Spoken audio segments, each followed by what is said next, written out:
All right, so are you ready to dive into some serious palace intrigue? Always up for that, especially when it involves a kingdom on the verge of collapse. That's what we're dealing with today. Monohox. Ruled by, well, let's just say, a family with more than their fair share of drama.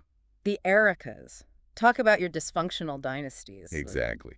And we're zeroing in on one very bad night, even by their standards. It's a coronation ceremony, earthquake, and a whole lot of simmering resentment all rolled into one. Like someone lit the fuse on a powder keg. And we're going to break down all the action from the perspective of the different players. Multiple angles on one royal mess. I love it. But before the ground starts shaking, literally, there's already tension in the air, thick enough to cut with a sword. Oh yeah, especially between the king, Arito, and his brother, Lord Elyan. Because a little sibling rivalry never hurt anyone. This goes way beyond rivalry. Elyan is absolutely convinced that Arito stole the throne from him. Betraying their father's legacy in the process, that's a tough accusation to just shrug off. And he doesn't. Elyan throws it right in Arito's face the first chance he gets.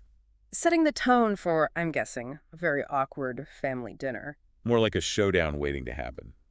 So how does Arito respond to basically being called a usurper to his face? He's ready for it. Claims he acted for the good of Monohox, of course. Implies Elyan's just power-hungry, too unstable for the throne. Classic deflection. But he's not just blowing smoke. Arito secured some serious backing.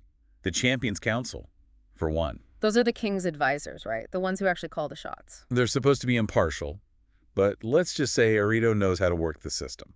And it's not just them. He's also got the Silver Nine on his side. The kingdom's most elite warriors, sworn to protect the crown.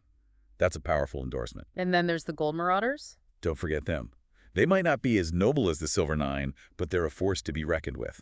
So Arito's clearly not just a figurehead. He's built himself a power base. Which makes Elyan's parting words all the more ominous. Oh yeah, he delivers this chilling little promise that this isn't over. He may be forced to back down for now, but Elyan's not giving up his claim without a fight. Talk about foreshadowing. But while all this is going down behind closed doors, things are heating up outside too. It's like the entire kingdom's a tinderbox, just waiting for a spark. And we're introduced to another group adding fuel to the fire. The Ravens of Clan Inski. Ah, yes, the Ravens. Known for their loyalty, their skill in combat. Led by the ever-so-composed Corlo Inski. They sound pretty intimidating. They are. But here's the thing, their loyalty is to the Arica family as a whole, not necessarily to Arito specifically. So which brother do they support? That's the million-dollar question, isn't it? They're playing their cards close to the chest. And this ambiguity is on full display when the Ravens come face-to-face with Sandalphon Ferrow. Oh, now that's a confrontation for the ages. Sandalphon, leader of the Gold Marauders, doesn't back down from anyone. The Gold Marauders are Arito's enforcers. It's like the kingdom is splitting in two right before our eyes. Two sides, both convinced they're in the right, both with the power to back up their claims. And caught in the middle of it all are two characters we're going to be hearing a lot more about. Iskari, ever the cynic, and General Haggai, who weighs his words as carefully as he wields his sword. Iskari makes a remark about how the fate of Monohox is hanging by a thread while they just stand around drinking.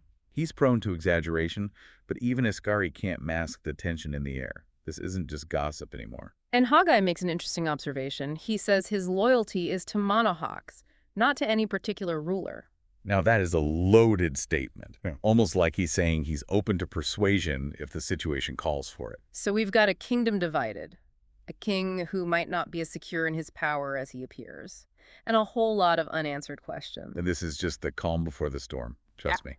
And just when you think things can't get any more tense, the scene shifts. We're in the Grand Hall now, right? Yeah, Arito's daughter, Princess Gretta, is performing. Trying to add a little bit of royal glamour to the whole affair. Something like that. But then, bam, the earthquake hits. It's not just any earthquake, right? This is a big one. It's like the earth spirit itself is angry. Which in Monohox adds a whole other layer of meaning to a natural disaster. Imagine thinking the ground shaking under your feet is a sign from the gods. People must have been terrified. Were they right? Was it the earth spirit? We're not given a definite answer, at least not yet, but the characters certainly believe it's possible. Which tells you a lot about their world, their beliefs. Absolutely. And amidst all the chaos, we see the Silver Nine springing into action. They're not just ceremonial guards, are they? Not at all. They're warriors, protectors, sworn to keep the royal family safe. And we see them risking their lives to do just that, even Ergo. Yeah, poor Ergo. He doesn't make it out of the collapsing hall. A stark reminder that even the most skilled warriors aren't invincible. Especially when the very ground is crumbling beneath them. And speaking of being in a bad spot, Gretta is right in the thick of it. Trapped in the wreckage, her world quite literally falling apart around her. And she's not alone, is she? No, she's with Jaysen, that young man from the city we talked about earlier. The one with more street smarts than royal blood? Exactly. And their dynamic is fascinating because it highlights the class divide in Monohox. Gretta, used to privilege, expects to be rescued without question. While Jaysen, well, he's not impressed by her title. He knows they have to work together if they want to survive. Which is a novel concept for Gretta, I imagine. To say the least. But while they're fighting for their lives, Elyan sees an opportunity in the chaos. He's not the type to just sit back and wait for fate to decide things, is he? Not at all. He makes a run for it, escapes from the throne room with the help of the Ravens. And it's not just the Ravens who are helping him. This is where we meet the mysterious Decker Raven. Ah, yes, Decker. Shrouded in black, mask wielding those strange curved blades. He cuts through the Gold Marauders like they're nothing. Even Sandalphon seems caught off guard by his skill. It makes you wonder, who is this guy? And where did he come from? That's the million-dollar question. Yeah. But one thing's for sure, he's not just a random mercenary. He's there for a reason. Meanwhile, Arito is trying to regain control of the situation. Giving orders, dispatching his forces. But he's very specific about protecting his family. As if their safety is his top priority. Which makes sense. He's a king, yes, but he's also a father. And right now, those two roles might be in direct conflict. So we've got Elyan making his escape, Arito trying to hold onto power, and in the middle of it all, Gretta and Jaysen trapped together. Talk about a recipe for disaster. Or maybe a chance for some unexpected connections. Because it's not just about getting out of that collapsed hall alive, is it? Not even close. This is where those class lines, the very foundation Monohox is built on, start to crack. Gretta, with her upbringing, expecting to be treated like a princess even in a disaster zone. And Jaysen, who's seen firsthand what those in power often ignore, isn't about to let her forget it. So their conversation, if you can even call it that, it gets pretty heated. They're both under immense pressure. But it's more than that. Gretta sees Jaysen as beneath her. And he sees right through her and the whole system that's propped her family up for generations. And this all comes to a head, you could say, over a tattered Monohox flag. That imagery, the flag hanging there amidst the wreckage, it's powerful stuff. It becomes this symbol, open to interpretation depending on who's looking at it. For Gretta, it represents her family, their legacy, everything she thinks she's entitled to. But for Jaysen, that same flag, it's a reminder of everything broken in Monohox.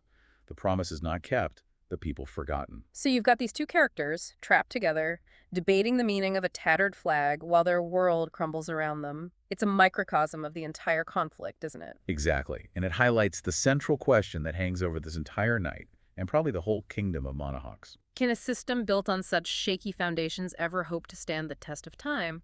Or is it only a matter of time before it all comes crashing down? And if it does collapse, what rises from the ashes? Will it be something better, something more just?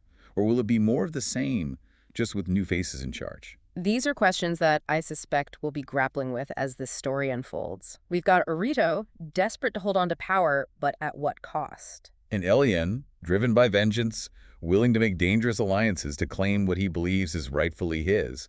But can he truly rule, even if he wins?